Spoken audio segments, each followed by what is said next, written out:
I believe we are live. It starts off a little bit slow and then it shows up on the news feed. Just want to double check before. Okay, yep, we are live. There we go. Hello, hello, hello, Facebook people. How are you all doing today? Welcome back, beautiful souls, to Get Your Shit Together podcast with Yana Kasperzak. And today you are tuning into another episode of our special series of Your Journey of Becoming, where women will be talking about how they went from dreaming to doing. This is where real women share the real stories, the messy, the magical middle part of becoming of who they were meant to be. Because the truth is that your dream life doesn't start when everything is actually perfect. It starts when everything is messy, it's chaotic, and it starts the moment you say, I'm done playing small, when you've had enough. And if you're ready to say that today, grab your coffee, light your candle, let's dive in. Today I'm joined by Tina, a woman who said enough is enough and turned her life from chaos to clarity, and you're going to absolutely love her story. So the topic for today is going to be talking about finding her sovereignty and standing in her power. So that's what Tina is going to be sharing with us today. So Tina, welcome. It is your turn to chime in and let us know, how did everything really start for you? When was that moment where it just cracked everything right open for you? Thank you for having me, Yana. It was such a pleasure to meet you this week, and we've been chatting and getting to know each other. And yeah, life is messy and chaotic, and I couldn't agree more. But to answer your question, I'd say that there's always hints along the way, right? That our soul is giving us that, like, hey, your life is a mess, let's fix it. But the moment I listened, the moment that life or spirit or the universe, whatever you'd like to call it, kicked the door down for me, um, was during my last relationship, which is often how it is, right? A messy breakup kind of shines a spotlight on where you're at. And my messy breakup also came with flashbacks to childhood, which was new for me because I buried childhood, as a lot of people do, right? And my mantra was always, I'm better for it. Like, I know what happened. I don't need all the details. And I'm a happy-go-lucky person because I buried childhood. But that's not how it works at all. I mean, was I really a happy-go-lucky person? Yes, on the outside, absolutely. But on the inside, I was a hot mess because my pattern with men were emotionally unavailable and narcissistic. Once I started to heal and finally found a word for it, a word that I think we throw around a lot these days, but there are narcissists out there, and I certainly dated them. And when this last one became the monster that the narcissist is always going to become, something was nagging at me and nagging at me and nagging at me. And I was trying to put my finger on it because I've always been a self-analyzer. Um, I never jumped from relationship to relationship. I always spent 2 years analyzing what went wrong, which I don't know, good or bad, but I did learn some things. But with this one, the moment that really brought me to my knees is when I sat down and made a list. And I don't think I've ever done that for any partner before, but I was at the point where I loved this man so much, but I had grown enough to know that I wasn't going to tolerate anymore of this kind of behavior. And I sat down in a hotel room one day because I'm a tour guide, and I made a list of all the positive traits and then the negative ones. And as I was making the list, I felt so guilty for saying what I wouldn't say to anyone else, like truly how I felt about some of the behavior. And when I was done, it was like someone had just kicked me in the gut because the list was my mother.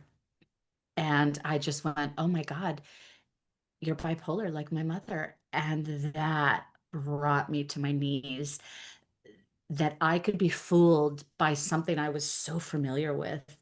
Um, Yeah. the deception from him, who knows my story, the deception from myself for not seeing it's coming. And then when you really think about it, you did see it coming. You just made excuses for bad behavior, which I've done my whole life, make excuses for other Mhm. people's bad behavior, especially because I've always been the one who kept the peace, keep the peace, keep the peace, keep the peace, right? Because that's what we Right. do when we're broken. Yeah. And when we come from that kind of a life. So, but that moment, and I felt it was a three-way deception, him, myself, and I was mad at the universe. I was pissed. How could you keep treating me like this? I'm a good person. Why do you keep giving me this crap? I don't deserve it. It all came to a head at that moment. Yeah, brought me to my knees and then made me shout at God, so to speak, because that's what I did. I was angry and hurt and broken and frustrated, and well, remembering a childhood that I, preferred to forget, but it was time to heal it. So there it was, coming to the surface, screaming like the angry child that it was, right? I will not be ignored. So that's where I was at in that Mhm. moment. Yeah. It sounds like a lot of it was coming from that part of all of us women and young girls wanting to be or needing to be or having to be a good girl, Mm. where you're literally be good, accommodating. You are putting everyone first, taking care of everyone's needs and desires and everything. You're the nurturer, the giver. Who's giving Yeah. to you ever? And then in the end, Right? the reason why you don't receive anything in return is because everyone assumes that you don't need it, that you got it. Otherwise, you would ask. But the thing is, good girls don't ask for help. Good No, girls don't speak up when they're struggling. They say, I got it. It's okay. I got it. But on top of that, also, it's like, do you have it? Do you need help? Can I help you? So let me help you carry your baggage while I'm struggling to carry mine up the Mount Everest. absolutely. Well, we're programmed from the time we're really little, right? This is the patriarchy. Yeah, And women are universal just as bad patriarchy. in the patriarchy because we judge other women for not being good mothers. A lot of Yep. the peer pressure to be the best mother, wife, whatever comes from other women because, of course, we've been pitted against each other in this system, right? And it's nice to see, and it'll take time, that we're starting to tear this system down and that women are finally starting to support other women and to also like put the message out there like you are. You don't have to carry all of it by yourself. In fact, you're not supposed to. You're certainly not doing yourself any favors. And if your cup is empty, what do you have to give anyways? If you want to give more, great, but fill your own cup first then. And when you start to do that, you'll realize then that you need that balance and that it has to be reciprocal as well, right? But that healing comes with boundaries, doesn't it? Well, it has to, because we also Mhm. realize that when we didn't have boundaries in the first place. So now it's like, oh shit, all we had were really good skills of people pleasing Coping. and Yeah. coping and normalizing things and making excuses and rationalizing. This is in my coaching practice. This is referred to as level three energy, where you're rationalizing, when you're manipulating a situation to make a win for yourself, Yep. make sense of things. But in the end, you somehow know that you're still losing and you're missing out, right? That there's something Yeah. else that could be done. So I would love to hear of that moment, because this wouldn't be called Get Your Shit Together if I didn't ask you of like, tell me that moment where you were in, because often it is from like rock bottom, from like that shitty place where Oh you're yeah. like covered in mascara. If you wear mascara, you're just crying and you just, I can't, right? As you were saying before, it's like, why me? I'm a good person. Like, what the F? Yeah. Come on, let's go. That moment. So tell me a little bit more about that moment and then what came next. And when did you say, was that the moment that you said enough is enough and decided to really get your shit together for like for realsies? I guess, yes, that was the moment to answer the question. Absolutely. And it was clear to me. So when it comes to spiritualism, I always had one foot in and one foot out. In the mid to late 90s, I met because I grew up in a very, very Christian home when I was younger. So I had that very cult-like mentality. I mean, church 3 times a week, taken out of public school to go to the church's school, like really, really, really not allowed to hang out with anyone who wasn't in church. Really, really a cult-like church, because I don't believe all churches are like cults. So I don't want anyone to misinterpret that message. But this one definitely was. If the message is fear, this is not God's message, right? So, but anyways, um, so I had one foot in and one foot out. I believed in the universe. I believed in karma. I don't think I understood it 100%, but I believed in it. This was also the universe's sort of like way of saying, dude, like one foot in and one foot out is not gonna either get in or get out, No. right? And I didn't know that at the It's time, gonna push but you it, one way or the other. yeah, get in or get out. We're tired of you going 1 foot Breathe, and it's getting close. Come on, right? right? Like this is it. You're asking for change. Here it comes. Be careful what you ask for, right? So I mean, the issue with this breakup is I couldn't just do a clean break because I was tour guiding at the time and my trips were like 3, 4 weeks out. So where was I supposed to even look for somewhere to live, right? Because I was living with this person and so I even said to him at the breakup, like, I literally don't have time to look for a home for at least 2 months till my season ends. And of course, the initial breakup is like, oh, listen, let's be civil, not a problem. I sprung this on you, kind of a thing, the whole breakup thing. But of course, by that evening, it didn't even last 24 hours once he got drunk and his demons came out to play. And I mean, quite literally, because I went down into the basement to say, hey, I made some dinner. Would you like some? And he attacked. And I mean, attacked. For the first time, I thought he might actually hit me, which he never hit me. That was my line in the sand, was definitely physical abuse. Um, because I grew up with physical abuse. My parents were incredibly physically abusive. But when I saw when it was in the eyes. And when he said something to me and put his finger in my face, and I instantly had fear because I knew I wasn't looking at him anymore. The eyes, and that moment brought me back to childhood. When my father was beating me so severely once with a hammer, I think it was at that time. And I looked to my mother for help, and she just smiled at me and was like, see what I can do? Because she always made these horrible things happen because that was her control and manipulation. But I saw the same demon in the eyes. And that moment was so pivotal for me because I tried to tell myself my whole life that demons weren't real, especially with this horrible Christian upbringing. I still, as an adult, had fear about demons, even though I said they weren't real. And yet I was scared of what lived under the bed as an adult. And I always kind of hated myself for that ridiculous fear. But that was the moment that it looked me in the face. And for the next 2, 3 months, I was trapped in that house. Now I was gone weeks at a time touring, but every time I came back, oh my God, even when I was sleeping, it felt like I was being choked. He was sleeping in a different room. He wasn't touching me. I don't ever want anyone to think he touched me. He never touched me, right? He wasn't a violent man in that way to me anyways. But it's like his grossness was trying to choke me. So 2 months of actual hell, I didn't cry. I didn't cry at the breakup of this relationship. I couldn't.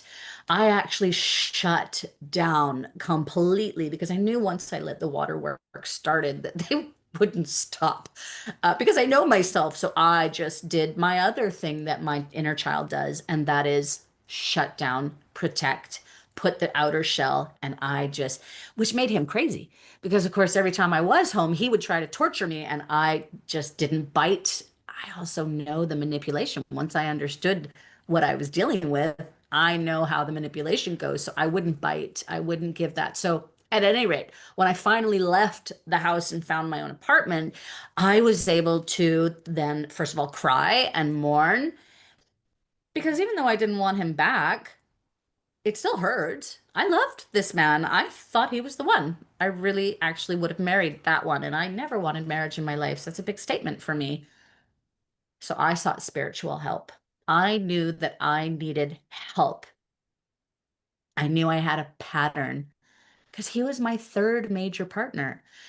You don't know you have a pattern when it's one. And then the second one was so different. And then the third one was so different until I went, oh, I see the through line now. You're all emotionally unavailable. You're all narcissists in a different way, but all narcissists for sure. And in the true meaning of the word.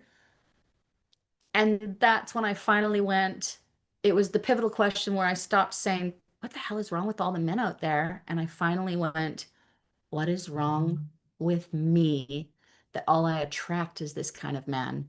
That is when my soul went, finally, she's ready and she's asking the right question. So I sought spiritual help and it was like wildfire from there. There was no stopping my spiritual awakening after that and a path to healing.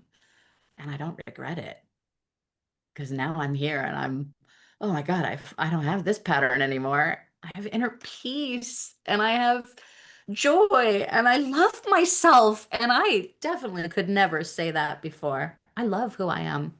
I make no apologies for that.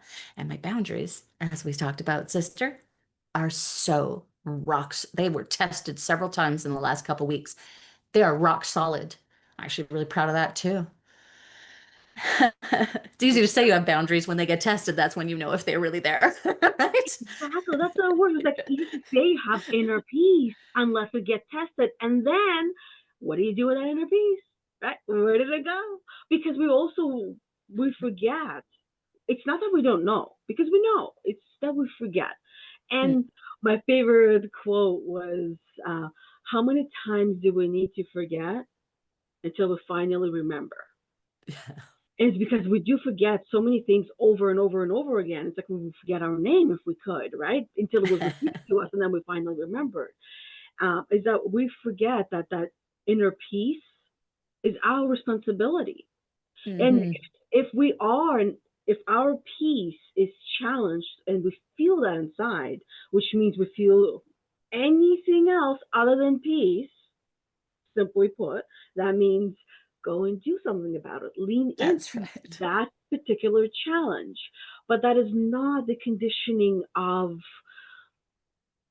the upbringing or the conditioning that we received. Interestingly enough, whether you're in this part of the world or that part of the world, the conditioning we receive is all the same, That right? depends. I think that the place that Within you live reason. has definitely has impact, right? If you come from a war-torn country, oof, this is going to create who you are. If you come from a Yeah, country that's never known war, like there are big issues out there, I think.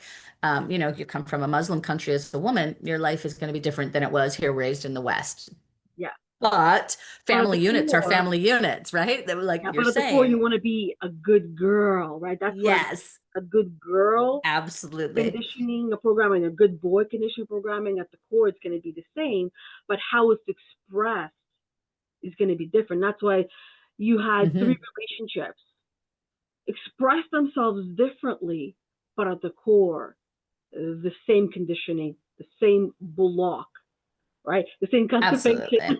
right? You got to get that shit out. Absolutely, because well, until you're always going to attract the frequency that's in your body, the energy that you're exuding, right? So when my teacher first said that to me, right? You don't get what you want in life, you get what you are. God, Right? that's an offensive statement, right? Because you go, There, because anything that's confronting is offensive, right? You go, what? I'm not an asshole. Sorry, this is live. I probably shouldn't swear. I know. My exes, like in the end, were okay. I'm gonna let's be, nice here. They were not good people. They were so manipulative and cruel, and you go, gosh, I'm not like that. But it's like, no, no, no, no, no. Broken people attract broken people. Broken people raise broken people. That's it. You cannot escape this law. So a narcissist, even though they're being controlling and manipulative and intentionally want to hurt you, it's because they're broken. It's Yeah, because they also feel so bad inside that their only pleasure comes from hurting other people. Well, if I feel bad inside because people are always hurting me, well, feeling bad is feeling bad. Broken is broken. Like the universe doesn't measure where it came from, or, it's just if that's the frequency, that's what you're going to attract. You're also going to keep attracting the relationships that you need to mend. That's it. You can't escape this law either, right? So when you, like what you said, when we get triggered, we never stop healing, not ever, our whole lives. So it's not this end goal of I'm healed. No, it's that I'm always learning and healing. That takes a little pressure off. First of all, it's also our responsibility to heal, to make the world a better place, and to make our children better. So we break this generational trauma. But how does that happen? Triggers. You never stop getting triggered, but you can either take that trigger. Before, when you were triggered, it's like your inner child took over and you either pitched a fit or went silent or just all hell breaks loose, right? But as an adult self, you go, oh, I'm triggered. That's interesting. I mean, I even mentally know I'm being triggered, which is so empowering to go, oh, wow, that person just triggered me. Okay, what am I feeling? Who does that remind me of? What situation am I actually healing here? And you can walk yourself through it, and in 10 minutes, you're done, depending on what it is that was being triggered. But, the more you've been doing it, the quicker these healings come. We don't have to spend a year working on that anymore, like we did at the beginning, maybe when you're attacking some big issues, right? Confronting some big issues. The same way people are always going to test your boundaries so that you know where they need to be fortified. So exactly. testing boundaries and triggers, these are spirit's way of growing you. And if we know that, then we can use those as tools as opposed to things that are like, my life is not perfect. What? I thought I'd have inner peace and that would be the end. No, that's not how it works. But I can have inner peace while working through my triggers. But we take it personally instead of seeing that Yeah. trigger. Like the triggers take it personally, and that is why some darker part of us comes through to defend and protect and stand in our honor. But if we took it um, as an opportunity to grow and evolve, as it is, right? Because something comes up, something is stirred up. Okay, well, what is that something? It's Exactly. no different than having a stranger walk through your house and you keep like walking around and not even bothering to look for the stranger, know who the stranger is. It's similar to what is happening inside, right? So when you begin to recognize that stranger, gotta welcome. Hi, how are you? Who are you? What are you doing? What do you want? Right? Because you want to go back to that inner peace. That's what we Yeah. want. That is where we want to exist 100%. And we, as you said, and I will say that as well, we cannot exist there 100% because that's not part of being human. Part of being human is existing through all of our feelings and emotions and not just inner peace. But it just means that when you have the right tools to go back to that place and space that you refer to as inner peace, because what inner peace to one person might not necessarily look or exactly feel the same to another person. But knowing that, you can always go there. Hmm. So, Embrace your shadow self, right? Our soul will never harm us, give us more than we can handle, even though it feels like sometimes it is. And it's directing our healing. So surrendering to the process was a big one for me, to not be a control freak, because the more broken you are, generally the more of a control freak you are, because when you have no control in your life, you're trying to gain control. So someone like myself that was always like, my house is perfect, it's impeccable, I need to be perfect, that was my broken actually. So am I still a neat freak? Yeah, I just like it to be tidy, but it's no longer a compulsion or I feel like a failure if I didn't clean my apartment this week or something like that, right? So through even through all of the things that I'm learning and the triggers and the lessons I'm learning, I just keep remembering that's the only reason I'm here is to learn lessons. So does life ever get to a part where it's just smooth sailing? No. Temporarily, yes, Well, but of not course, fully. but you know what I'm saying? Like your whole life until the day you die, you're going to learn lessons. So does it mean that they're enormous triggers? No. As you start to work on stuff, it gets so much easier. But even through when something triggers me, I know that I can go, all right, I'm going to meditate on this because I'm not feeling good inside, but also I'm not going to ignore it, right? I'm not going to shelve it ever again or push it down or tamper it. I want to know why. I'm going to analyze it. Hmm. And the answers come easier because, again, spirit wants you to learn the lessons. So it's not making it so difficult that it's like, oh, she'll never figure this out. It's not a mystery novel, right? It's like, yeah. Yeah, and at the same time, it's like it also comes down to all of us carry a dream of a life that we want, right? A Mm, dream life that we want, or a dream of a life that we want. So, based on those dreams that we carry, the universe is very compliant. It's mm. very obedient, it's very compliant. It's like, you think of the best, well trained, well mannered dog, that's what the universe is. But in order for that to happen, that means you, as the owner of this dog, needs to be good, need to know how to communicate with this dog. Because um, not every dog who is well trained and behaved that is brought into a chaotic home will stay that way for long. It will also be like, Mm. okay, I don't know what to do. I don't know if it's puppy. I don't know what to do for you, right? So the universe always provides and will give us what we want when we are ready. And the doors are always going to be essentially open, but sometimes we do have to open those doors and walk through them ourselves. Well, and sometimes we need to remember that the way the lesson's going to be taught or the way that something will be manifest for you. I mean, it's that old adage I even learned it, when I was in Christian school, etc. Be careful what you wish for. If you ask for patience, you're not going to just have patience drop on you. You're going to have situations that require you to have patience drop on you. Yeah, That's how manifesting works, right? So, yeah, be careful what you ask for because, or what you're saying. It's not be careful, because everything we say is being provided. yes, Everything. It's not just when I think right now I'm manifesting. No, every time I open my mouth, I am manifesting and my thoughts are manifesting, right? That's why they call it spelling. Words are spells. Every word, yeah, not just the moments when you think you're manifesting. Remember, you are always manifesting. So if you're saying, I want this, but then you're doing a contradictory thing, that's where, as your analogy goes, spirit's like, well, now I'm confused. Which one do you want? Which one are exactly. you putting more energy to? You only manifested something positive for 10 minutes, but for the last 3 weeks, you've been saying this negative thing. Look at which one's showing up. You gave Yeah, more power to the negative part of it, and that's the problem. We always need to be thinking about what we say. Our words are so important, and this is a hard lesson to learn because I was a lippy person my whole life too, flippant and very, because sarcasm is also a great way to hide your pain, isn't it? Right? Really, really funny people are often hiding behind that mask because inside they're hurting.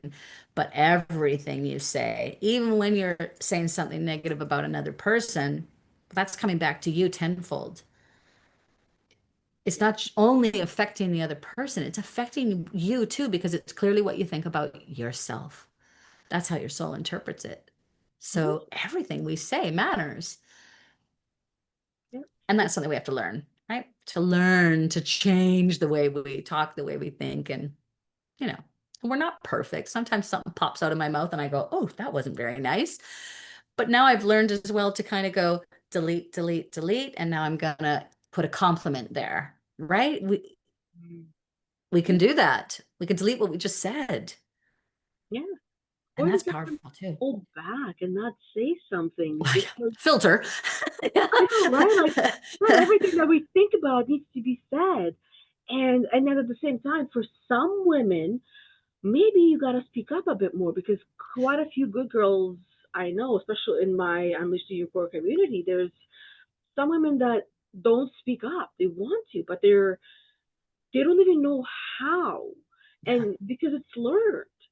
We're not born knowing how to speak. So how would we be possibly be born knowing how to speak up for ourselves? I mean, mind you, we were born to speak up for ourselves. Otherwise, we would never been fed. Our diaper would never been changed. And we also were not born being scared of public speaking. These are all learned things, because if we were Yeah. scared of public speaking, a baby doesn't care. If you're in the middle of the forest, it needs its diaper change or it needs food. It's gonna scream. It's gonna cry. It's Hmm. gonna publicly speak and tell you, right? Kids don't care to throw temper tantrums in the stores, and until we teach them Yeah. Don't do that. We're in public, shame, especially in guilt, public. Yes. embarrassment, right? All of these, Hmm. we teach all of these other things.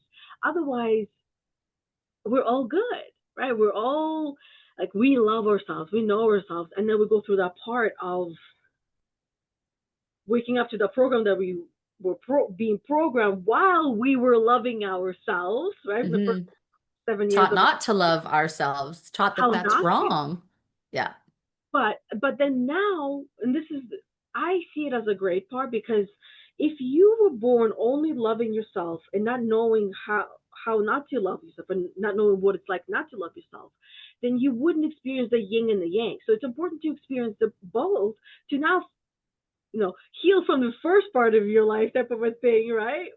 While figuring out what is it, or how do you want to love yourself, or what is it really truly purely like to love yourself. And I know, as we wrapping up now, I would love for you to actually talk a little bit about that love and obsession about yourself that you can have, and perhaps also share, if that one woman who's listening right now, maybe she's, still sitting there, still dreaming, still doubting, and maybe scared to start, what would you want her to know as well?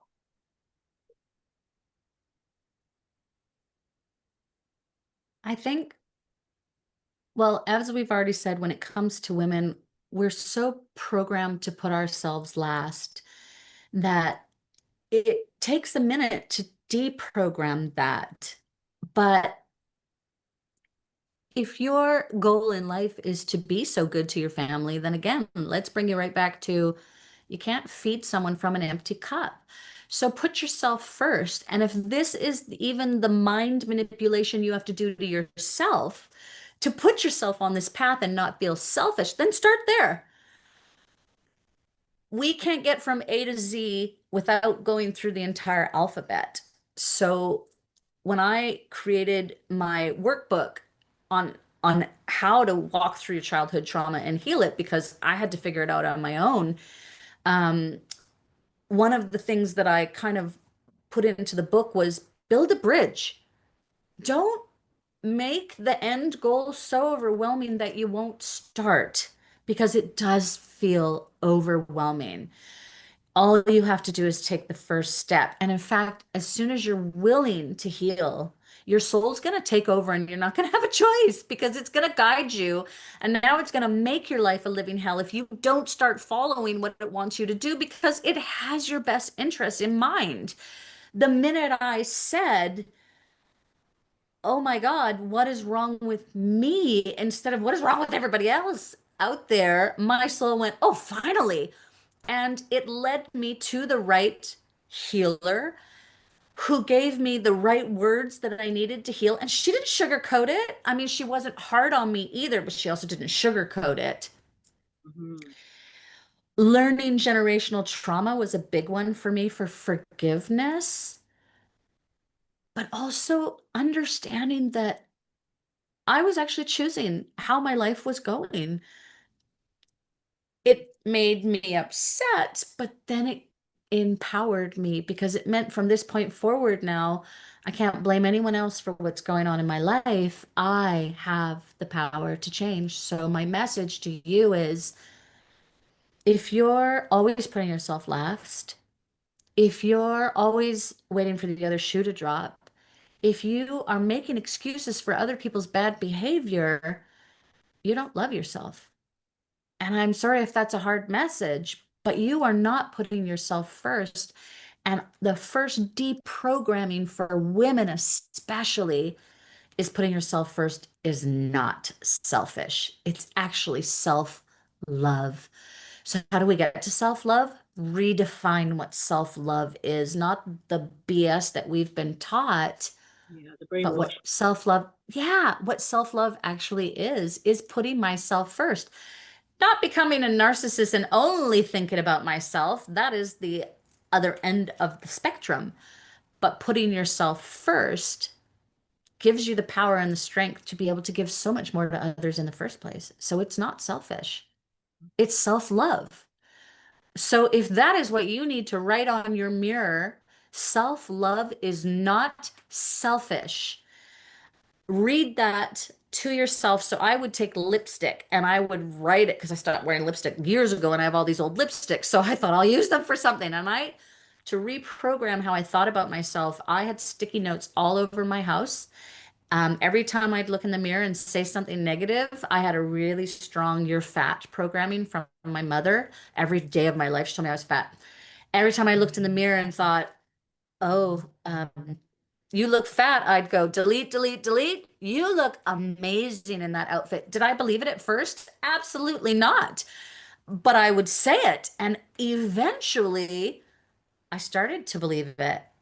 I started to reframe how I looked. My shape looks great in this outfit. Like, you might have to lie to yourself, so to speak, when you first start reprogramming. Yeah. But the more you say something, well, you're removing the old program and you're putting in a new one. Think of it as a computer chip. Take that old program out, put a new one in. You can't take one out and then all of a sudden you're at a loss and you're like, oh my God, who am I? And we go through that panic of, who am I? We do go through that because suddenly we don't know who we are without all the programs. But that is the place where we get to then build who we are, how we want to be, and self love is not selfish. Put it on your mirror, say it to yourself. You do anything for 30 days and it becomes a program. So do it every day for 30 days. Reprogram yourself to love yourself because you are worth it. You are worth it. And if you don't believe that, how will you ever attract anyone who thinks you're worth it? If you don't believe you're worth it, you will never attract someone who thinks you're worth it. That's also the law of attraction. So you want to change how your life is going? Start with you, because that is the only place to start. Yeah, But that's that like means you have the power. yeah, we do have the power. We don't like our life in any part of our life. Only we are the ones who have the power to change. And eventually, at the same time, the universe will force you to change because it knows it's like it's you're standing in that door. It's like you want it, you don't. One week you want it, next week you don't. It's like you're going back and forth before the universe can actually give it to you and provide. And then it's going to shove you one way or the other. And it usually will shove you in a way where you're going to be forced to really get to know yourself, to love yourself. Like as you were talking about the lipstick in the mirror, I'm like, I remember my kids, especially my daughter, making out with that mirror. Like, what the hell happened to us now? Like, why are we not making out with ourselves in the mirror? Of course, that would be called vanity now. And in depending on the intention behind it, yeah. But at the same time, if you're in a place where you're like maybe you haven't looked yourself in the eyes in decades, start there, right? And Yes. give yourself a kiss on the cheek in the mirror, like Give yourself a hug, right? There's something that's very triggering for the brain when we hug ourselves. And if you're hugging yourself and it makes you incredibly uncomfortable, oh, you need to do that every single day for 30 days too. yeah, yeah, Show yourself some love. yeah. Reprogram how you think about yourself. And that will change how others think about you. And if it doesn't, those people will be stripped away because you'll realize that you have boundaries with who's going to be around you. the kind of people that are around you. Yeah. And as you said, we do attract ourselves. And in Mhm. many cases, it is the previous version of ourselves because who I am right this second is not who I was when we even started this podcast, right? Or even 5 minutes ago, or even a minute ago. I'm a little bit different. Maybe not that noticeably different, but still, right? My cells are constantly growing and changing and evolving nonstop. We Mhm. don't see all the work on on the inside. We don't see it on the outside. Similarly to when people are going through the healing and growth, that you don't see the work on the inside, but you feel it and you recognize Mhm. energy does not, Lie. it doesn't. Yeah. So thank you so much, Tina, for coming on and sharing this, all of this with us. So much magic, so much amazing things in there as well. Check out her books as well. I'll put them in the description and it will be also in the podcast description. So thank you so much for sharing your story, your life today. I know so many women felt seen in your words today. And if you love this episode, share it with a friend who is ready to get their shit together and come and hang out on the, inside on the podcast of Get Your Shit Together, where conversations like this uh, will turn into lifelong sisterhood. So thank you very much. And I wouldn't be surprised if we do this another time again. This was really fun. I absolutely love your energy as well. So thank you, Tina, for being on here. Thank you, everybody, for listening, for tuning in. And until we talk next time, have an amazing rest of your day. And until next time, bye, everybody. Thanks, Tina.